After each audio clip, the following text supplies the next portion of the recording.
Chinese बहू। Chinese बहू हमारी याद तो है ना आपको? भूले तो नहीं ना? हाँ भाई, थोड़ी देर में ही सही, लेकिन चाइनीज बहू की कहानी आ ही गई। क्या हो रहा है ये देश में? चाइना ने तो आतंक ही मचा रखा है। अरे क्या हो गया, क्यों चाइना को कोसता रहता है? भूल मत, तेरी ससुराल चाइना की ही है। हाँ माँ, पर ये देखना, लड़ाई झगड़े, ये बीमारी, ऊपर से ये देश कितना चालाक है, अंदर न जाने क्या क्या करता रहता है। तभी अंदर से बहू की चिल्लाने की आवाज आती है। अरे क्या हो गया बहू, क्यों चिल्ला रही है? माँ जी, ये देखिए, ये रूस ने यूक्रेन की हालत क्या कर दी है। ऊपर से चाइना में 2 बड़ा लॉकडाउन लग गया है। माँ जी, अब क्या किया जाए? अरे तो तुम लोगों को क्या परेशानी हो रही है, मैं तो यही नहीं समझ पा रही हूँ। वो क्या है ना माँ, हम लोग चाइना जाने की सोच रहे थे, सांगसू के भाई की शादी है। तो क्या? अरे कौन सा उन लोगों के यहाँ भाई घोड़ी चढ़ता है जो बहन काजल लगाकर नेक लगी? माँ जी, उसकी आंखें बहुत छोटी छोटी है, उसमें या तो पुतली रह सकती है या काजल। साले की पुतली निकाल कर काजल लगा दो, अंधा कहीं का। क्या क्या बोले तुम मेरे भाई के बारे में? अरे नहीं नहीं बहू, वो तो बोल रहा था कि तुझे नेक मिल जाएगा, बहन है ना तो उसकी। नहीं नहीं माँ जी, मैं सब समझती, ये मेरे भाई का मजाक बनाते रहती। कितना सीधा है मेरा भाई, बिल्कुल छिपकली जैसा। नहीं नहीं बहू, सीधा गाय जैसा होता है। सही पकड़े हैं माँ जी। हाँ, तो मेरे भाई की शादी है, मैं चाइना जरूर जाऊंगी। तभी एक पड़ोसन आ जाती है। अरे नहीं नहीं बहू, तू कहीं ना जा, हम लोगों का मन कैसे लगेगा तेरे बिना।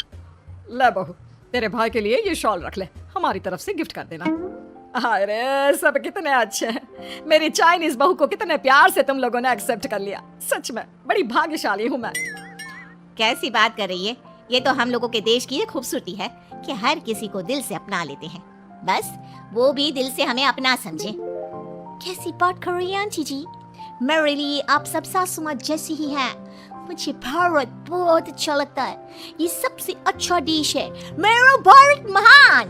वैसे भी लड़की की शादी जहाँ होती है वो तो वहीं की हो जाती है ना। जीती रे बहू, सही बोल रही है। औरत तो होती ही पानी की तरह है, जो जहाँ जैसे रखे वैसे ही शेप ले लेती है।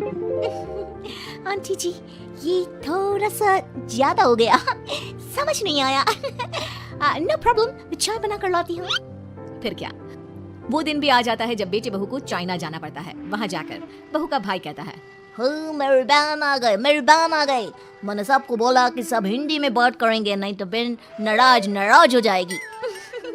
थैंक्स बॉय, हिंदी मेरी भाषा है। आप मुझे उसी में बात करना अच्छा लगता है। आपने जीजा जी से मिलो। ओ बहन, तुम अंदर चलो। सभी बहू को अंदर लेकर चले जाते हैं, लेकिन सांगसू का पति, वो तो बेचारा चाइना के ससुराल के आंगन में अकेला खड़ा रहता है। काफी देर तक जब कोई उसे नहीं पूछता तो वो माँ को घर पर फोन करता है। हाँ बेटा, पहुँच गए ना कुशल मंगल? हाँ माँ, लेकिन सांगसू पता नहीं कहाँ है, वो तो अंदर गई है तब से बाहर आई ही नहीं। अरे कैसे बात कर रहा है, तो तू अंदर चला जा, तू बाहर क्यों है? अरे दामाद है तू वहाँ का, उन लोगों ने तुझे बिठाया, चाय पानी कुछ नहीं पूछा? नहीं ना माँ। तभी सामने से सांगसू आती है। क्यों आप अभी तक तैयार नहीं हुए? और ये बैग लेकर क्यों कमरे से बाहर आए? इसे वहीं रख देती। कमरा? कौन सा कमरा? अरे कैसी बात कर रही हो, जब से तुम अंदर गई हो मैं बाहर ही तो खड़ा हूँ। बहू को बहुत हैरानी होती है और गुस्सा भी आता है। तभी उसका भाई और माँ आ जाते हैं। और सांगसू, अंदर खाना लग गया है। पहले ये बताओ कि मेरे पति को किसी ने खाना या पानी क्यों नहीं पूछा? वो भारत से ससुराल पहली बार आया है, वो भी मेरे कहने पर। उनकी इज्जत क्यों नहीं की? देख बेटी, तूने जबरदस्ती जिद में शादी की थी तो हम लोगों ने कर दी, लेकिन अब तुम ये सोचो, पूरी चाइना में मैं इस इंडियन को अपना दामाद बताऊं? So sorry. हाँ सांगसू, और तुम भी चुप रहना, नहीं तो वो लोग मेरी शादी तोड़ देंगे। ओह ऐसी बात है, कोई बात नहीं, मैं बाहर होटल में रह लेता हूँ, तुम वही करो जो ये लोग चाहते हैं। कैसी बात कर रहे हो? शादी के बाद पति जैसा भी हो, जो भी हो, पति होता है। वैसे भी तुम्हारे पूरे परिवार ने, सबने बिना सोचे मेरा साथ दिया, मुझे एक्सेप्ट किया और प्यार किया। मैं अपने देश में आपको अकेला कैसे छोड़ सकती हूँ? ये हिंदी फिल्म का ड्रामा बंद करो, मैं अब ये बर्दाश्त नहीं करूंगी। चुपचाप अंदर चलो, नहीं तो ये शादी वादी यहीं खत्म करके इसे अकेले ही इंडिया जाना पड़ेगा। कैसी बात कर रही हो माँ, ये मेरी बच्ची है नहीं छा। हम लोगों ने यहाँ वकील को बुला लिया है, जिसके बाद अब तेरा तलाक करा के हम यहाँ के चाइनीज लड़के से तेरी शादी करा देंगे। अरे कैसी बात कर रहे हो, हम तो यहाँ तुम्हारी शादी के लिए आए थे। नहीं, मैं सांसू के बिना नहीं रह सकता हूँ। हाई वोल्टेज ड्रामा होने के बाद से ही सारा माहौल खराब हो जाता है कि तभी एक लड़की आती है। मैंने सारा इंतजाम कर दिया है, सांसू की शादी का मंडप परसों लग जाएगा, तब तक इसके पति को कमरे में बंद कर देते हैं। सभी सांसू के पति का हाथ बांधकर उसे कमरे में बंद कर देते हैं। ये क्या कानूनी है, हम लोग मेरे पति के साथ ऐसा नहीं कर सकते हैं। मैं किसी से शादी नहीं करूंगी, ये साफ बात है। पहले मैं अपनी शादी करूं, फिर तेरी भी शादी करवा दूंगा। सब कुछ तय हो जाता है, भाई की शादी हो जाती है। फिर वो दिन भी आ जाता है जब सांसू की शादी वो लोग जबरदस्ती करने के लिए उसे मंडप पर ले जाते हैं। ऐसा मत करो, ये मेरी बीवी है। मैं किसी से शादी नहीं करूंगी। कैसे नहीं करेगी शादी? शादी तो तेरा बाप भी करेगा। हो, मैं करूंगा शादी। प्लीज कोई मेरी शादी किसी अच्छा औरत से करवा दे। चुप, बिल्कुल चुप। फिर माँ सांसू और उसके पति से कहती है,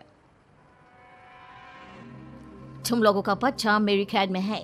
अगर तुम लोगों ने कोई भी होशियारी की तो मैं इस बच्चे को मार दूंगी। दोनों माँ का रूप देखकर हैरान हो जाते हैं। बच्चे की खातिर दोनों शांत हो जाते हैं और शादी की रस्में शुरू हो जाती है कि तभी सांसू की सास पुलिस के साथ आ जाती है। माँ, सरसू माँ आ गई, मेरी माँ आ गई। माँ प्लीज हम लोगों को बचाकर वापस ले चलो। पुलिस सभी को गिरफ्तार कर लेती है। बेटी के बच्चे को मारने की धमकी तो कोई चुड़ैल ही दे सकती है। अरे तो ये चुड़ैल ही तो है। ये सही बोल रहे हैं, ये औरत किसी चुड़ैल से कम नहीं है। तभी उन लोगों का बच्चा भी आकर सांसू के गले लग जाता है। माँ, तू सही समय पर आ गई, लेकिन तुझे कैसे पता चला कि यहाँ ये सब हो रहा है? बेटा, ये चाइनीज लोग ना होते ही धोखेबाज हैं। इन लोगों पर मुझे भरोसा नहीं था, इसलिए मैंने तेरे फोन को हमेशा के लिए मेरे फोन से अटैच कर दिया था, जिससे तेरे आसपास होने वाली सारी बात मैं सुनती रहूं। उस दिन भी मेरी तेरी बात हो रही थी तो तेरा फोन ऑन था, मैं सब समझ गई थी। मुझे माफ कर दो। नहीं, बिल्कुल नहीं। चलिए माँ जी, इंडिया वापस चलते हैं। आज के बाद मैं यहाँ कभी नहीं आऊंगी।